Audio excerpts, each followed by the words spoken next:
Just about everything, of course, has to be hauled 110 miles to the property. And I didn't have a trailer with me, so I had to haul this big 4-foot wide window on top of the car. It's amazing I didn't break it or it didn't blow off. Normally, my neighbor with his backhoe would remove something like this, but he's not always around.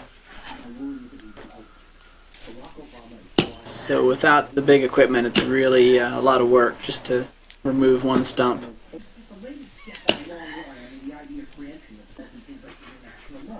And the car's little 4-cylinder, 2-wheel drive doesn't really help that much.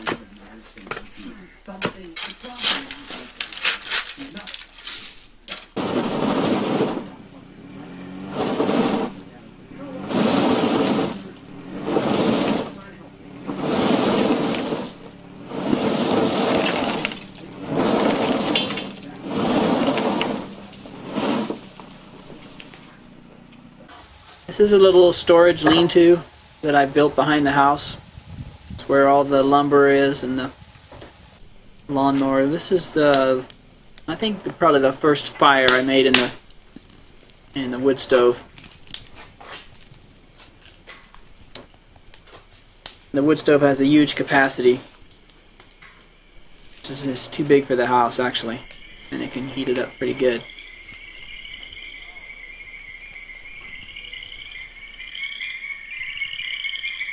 This is probably March. The frogs make a wonderful noise when there's water.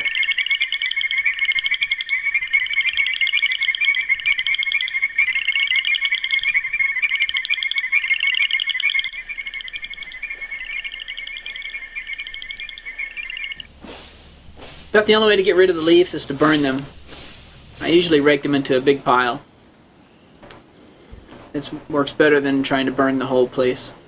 That little scaffold up there helped a lot because I don't have a big enough ladder to get up to the top of the gable. This is some of the oak I had cut up at the sawmill, and now I'm planing it into some usable lumber. And I used it to frame in the door. I'm planning to trim out the entire house inside and out with stuff I've cut and milled myself off the property. This is some azaleas I planted. That year they bloomed nicely. This year they didn't bloom at all. This is one of the bigger trees on the property, although it's kind of hard to tell. Trees are hard to photograph. There's the front porch, and there's it's progressing with some cedar shingles and the doorway.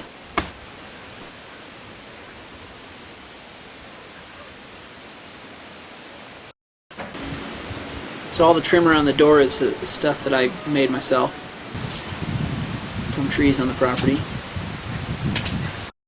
That's an electrical switch that I installed so I can turn the entire house off, and it's pretty handy.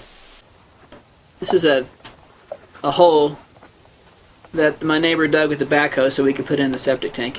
We got down about 8 feet and started hitting a lot of water,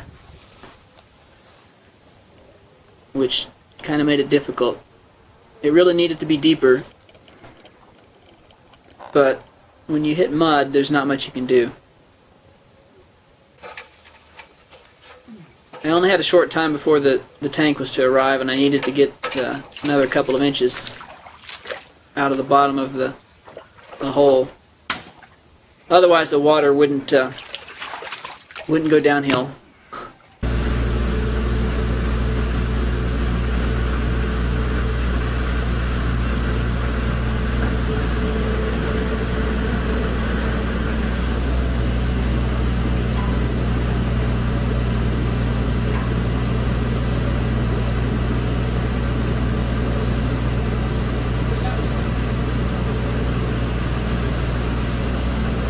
That's a 1,000-gallon tank, and it actually does drop about 2 inches, or maybe a little less than 2 inches from the house to the inlet on the tank. which is not much of a slope, but it's the best we could do. Because the tank is quite deep, there's 2 feet of ground on top of it.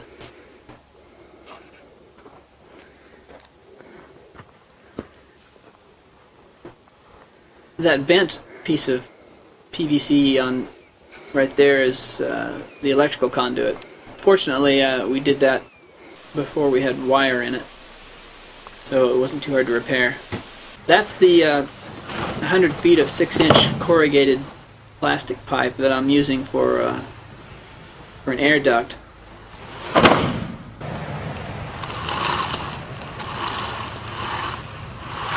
It's kind of an experiment.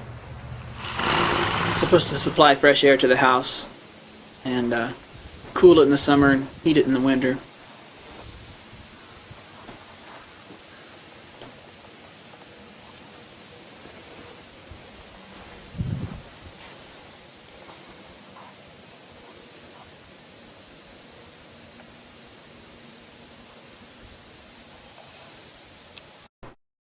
So a couple of weeks later, we dug the rest of the trenches. That's where the pipe comes up out of the ground. The lateral lines going from the tank, there's 4 lateral lines.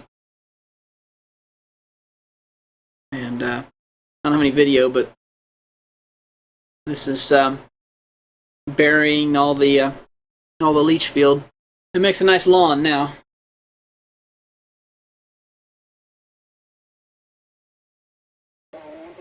That's the slab for the utility room. It's 10 by 10 feet. I poured the concrete myself and finished it. I don't have any pictures of that, but this is when, I guess this is October, September, October. We're raising the walls for the utility room. We gotta move it that way.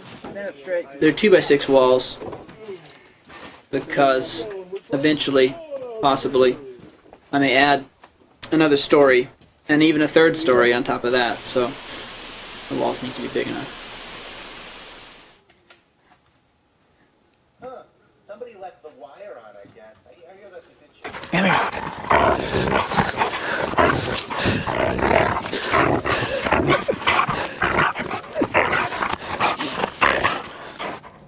My vicious attack dog if anybody comes near the property.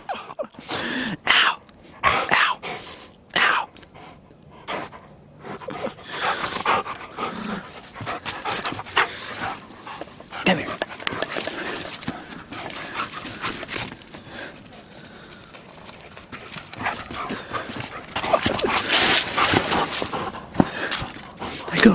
Let go. Let go. I've made a lot of fires out there. It's my generous contribution to global warming.